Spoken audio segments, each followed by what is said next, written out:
folks, Lily here with Spoons Across America, and welcome to my kitchen. Today I'm going to show you how to properly use a knife and some basic knife cuts.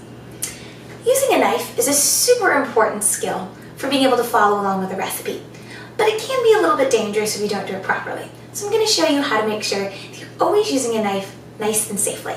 So the first thing you need is a knife. If you have one of these kids' plastic knives, I highly recommend them. They're great for young chefs because they allow kids to chop without having to worry about hurting themselves. You can find them online for pretty cheap, but if you can't find one or you don't have it, you can also use a small kitchen knife. This is a paring knife and it also works really well for kids because it's nice and small and easy to handle. Either one will work just fine. The first thing that you want to remember about a knife is that it is a tool and not a toy. So you want to be respectful and safe whenever you're using it. So, when you're not chopping, you hold the blade down, just like you would with a pair of scissors. Or you're chopping, or it's lying down your cutting board. You don't want to wave it around or point it at other people, because again, it's a tool and not a toy. When you're ready to start chopping, you're going to take your dominant hand. That's the hand that you write with or brush your teeth with. And you're going to wrap it right around the knife handle, just like that. Then, you're ready to cut. When you're chopping, you can either chop up and down like this, or it can be helpful to rock a little bit front to back if it's a little bit harder of something to cut. With your other hand, you're going to make a bear claw, so just like this. And you're going to hold your food that you're cutting while you chop. You want to make sure that your fingers are out of the way, which is why we use the bear claw. So if I'm cutting an onion, I have a nice bear claw, just like this, and I can chop without having to worry about my fingers getting in the way. If I was holding my onion like this, things might get a little tricky. So bear claw, fingers out of the way while you chop. If what you're cutting is a little difficult to cut and you need some help from your other hand, you can use your other hand on top of the knife, just like this. I always like to recommend it being just like you gave a high five, so you have a nice flat hand right on top while you chop. Again, fingers are out of the way, they're not creeping down towards where your knife is. Fingers out of the way, and you'll be all ready to chop. Again, safety is super important when you use a knife. So you want to make sure your eyes are always on what you're cutting, not wandering away to look at something else, because then you might get distracted and forget that you have a sharp tool in your hand.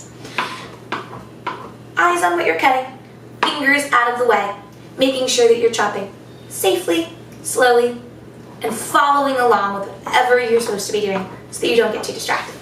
Alright, now that you know how to use a knife, let's go over some basic knife cuts. In a recipe, you might find words like minced, chopped, and you might be wondering, what does that mean? What does it mean if I need an onion or a carrot chopped, diced, minced? So I'm going to show you. There are a few very basic knife cuts. Knife cuts are what chefs or people in cookbooks like to call just the different way that you chop things. So a knife cut could be a dice, a mince, chiffonade, julienne. There's a whole bunch of really fancy words for how to cut up food. You only really need to know a few basic ones to get started. Today I'm going to show you how to mince, dice, and chiffonade, three of my favorites. So first we're going to learn how to dice. I'm going to use a carrot today for our dicing activity. So, to dice a carrot, you essentially are just going to cut it into little cubes, little squares. So usually, when I'm dicing a carrot, I start by cutting my carrot into a more manageable piece, right in half like that. Then I'm going to cut it in half the long way. So if you can tell, the whole time I'm making sure my fingers are out of the way. I'm going to use the back of my hand to chop. There we go. I'm going to cut it again to a small piece. Now I have some nice little squares. Next I'm going to show you how to dice an onion. This is a fun one, it can be a little bit tricky. So first you want to cut your onion in half. We're going to use our bear claw to do that, so fingers out of the way.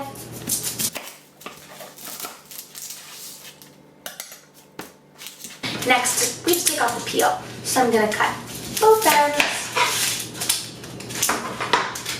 And then we can go ahead and just pull this outside piece off. Just like that.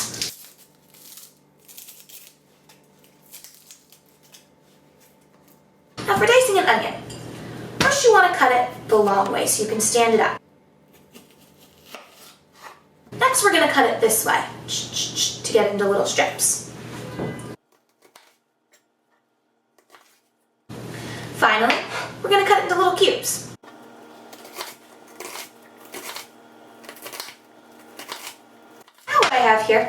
is a diced onion. So you can see I have my nice little pieces.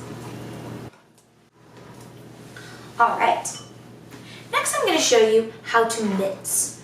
Mincing is just like a dice, but it's smaller.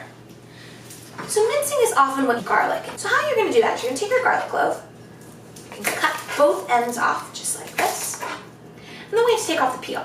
Now you can either just take it off with your fingers like this,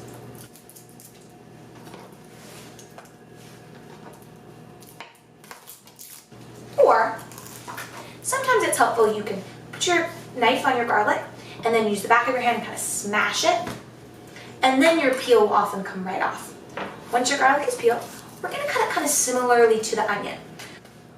So we're going to cut it into little slices the long way, then we're going to turn it this way and we'll cut it into little pieces.